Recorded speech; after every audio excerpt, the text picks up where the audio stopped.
following what President Cyril Ramaphosa has described as successful visits to Nigeria and the Ivory Coast. Government and business communities will have an audience with its Ghanaian counterparts. Now, Ramaphosa and his sizable delegation accompanying him on the four-country West Africa tour landed in Accra on Friday night. He'll use the visit to enhance bilateral relations based on good governance and rules based on multilateralism. But what is the historic significance of these visits amid the variant facing Africa? Joining us to explore this in further detail is Africa analyst, advocate Sipho Mantula. Very good morning to you. Thank you so much for joining us on the Weekend Report. I suppose the timing, has been under the spotlight as to why President Cyril Ramaphosa has chosen to explore these relations and strengthen them at a time that we're facing right now, an unprecedented time of COVID-19, and also the threat of the impact of the new variant. What do you make of his sizable delegation knocking on doors across the West African region? Refreshing morning for Jumbo Africa and misty morning to the viewers. Let's look back that these visits are very critical, both politically, economically, culturally, and as a follow-up to the inter-Africa trade that was in Ethekwini 2 weeks ago. But another significant point of this visit that we should not forget is to look at South Africa's foreign policy of Ubuntu, the foreign policy on looking at the integration of Africa in both three forms that I've mentioned, culturally, economically, and politically, amidst what you have mentioned earlier. Remember, even when we had the third variant during this time, it was the same thinking of banning of international travels, suffocating tourism, affecting the economy. But this visit, when you look back, beginning with Abuja, Abidjan, and Accra, and tomorrow concluding with Dakar, these are very important and critical meeting of minds in terms of setting up the high-level agreements. And when you look at his team, it is not all about signing deals.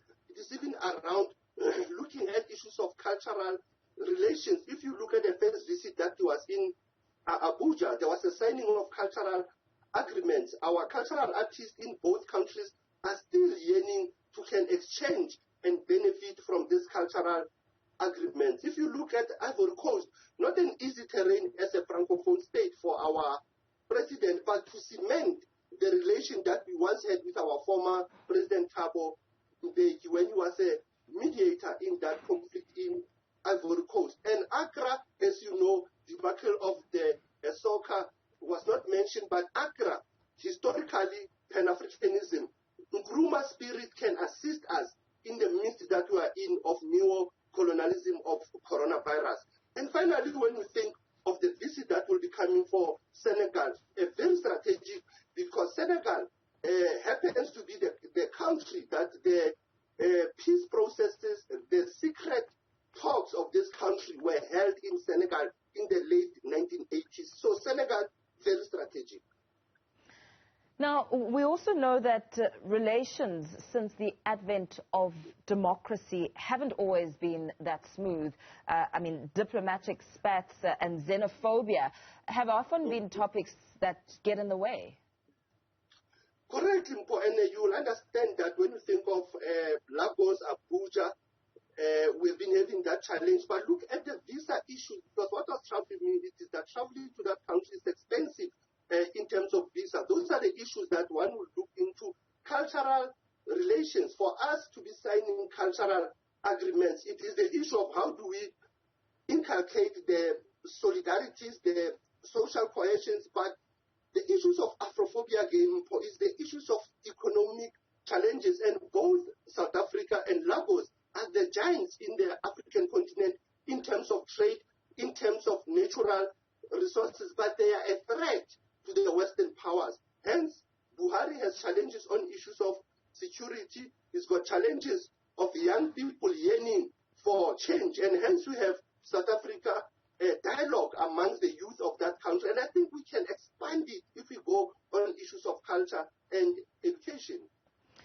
Now, President Cyril Ramaphosa has essentially been advocating vaccine equity for African countries. I mean, it's quite an important conversation, especially as we face this new variant, and a lot of questions being asked, and of course the feelings of vulnerability as to what happens next and how best to advance economic ties and economic expansion. You know, if you look at the ECOWAS region with the COVID-19, they were very relaxed, but they looked towards South Africa as we were the chairperson of the AU when this coronavirus erupted in the African continent. Lagos happens to be the first country actually to can even contract it in February in 2020. And when we think of the vaccine holding or vaccine apartheid that we have seen from the West, and even the unjustified signs that we are raising as South Africa to the broader countries, that it seems some of the travel bans, some of the issues that are raised, and even the sharing of the scientific knowledge by the West, it is so disappointing, and it shows that as if the Western powers have a plot and a plan to can eliminate African countries, but African countries have been resilient. If you look at Ghana, the thinking of the then founding president of Ghana, Nkrumah, raised the issue of how do we merge our indigenous knowledge system? How do we bring our medical knowledge of either or cannabis to deal with the issues of COVID-19, whether there are new variants emerging, when we know that the source of coronavirus was not from the African continent.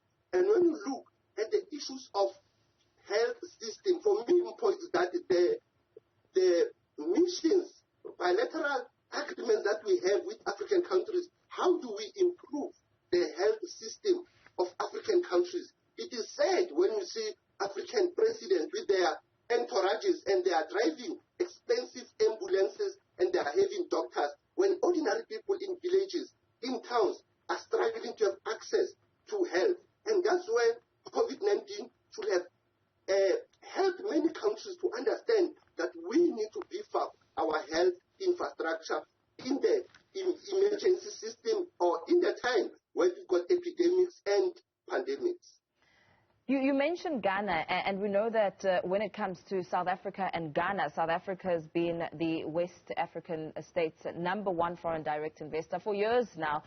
How intimate or intricate, perhaps, is the relation between the two countries? I mean, you make mention of one aspect, but when it comes to him, the president, being in that country, we also listened to him and we heard how he spoke about entrepreneurship and the role that South African entrepreneurs are playing in Ghana.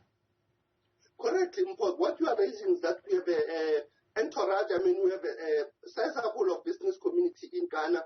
But I think what we have not done enough is on issues of education and culture, and it's on the issues even of sports that lately we were having a spat over a penalty sport that we had to lose to can qualify. But if you look at the issues of Ghana, there is a lot that we can share with Ghana compared to us thinking of the food and of their jollof rice only. But there is a lot that we can learn from Ghana in terms of their pan-Africanism thinking, in terms of even their textile industry, and even when you look at the cocoa, how Ghana currently is leading ECOWAS. Remember, we were at some point we were leading SADC, so it is very critical for us. How do we maintain the crisis that is in the Sahel region and Ghana dealing with it, us in the country dealing with Eswatini, Mozambique? So there is a lot to share on issues of knowledge, security, intelligence. When with one thing of Ghana as one of the first African countries to gain independence before Sudan.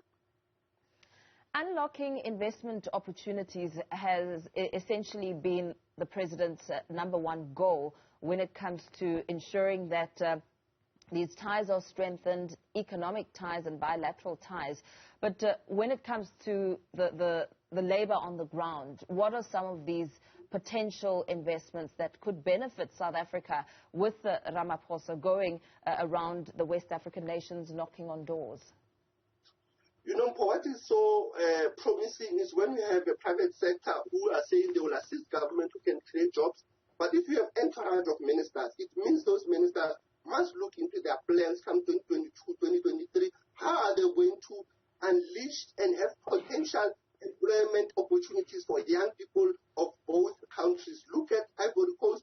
Let's look at tomorrow going to Senegal, because these are the countries that have been having challenges with their francophone states, and both at some point were the British colonies. If you look at Ghana and if you look at even Senegal, because Lagos, because Ivory Coast and Dakar, they were the francophone states. That's why we don't have the clear relation. But the benefits, it is for those sizable entourage of ministers, the business community, that they must not think it was just a free ride, and the media community, because if you have a sizable of media entourage going the president, they must understand even what are the benefits for us on the data issues, telecommunication. Africans and the young people must start to can communicate, and the issues of even the foreign debts that African countries are facing. Remember that ECOWAS is pushing for their continent, their regional currency. They are pushing for even their own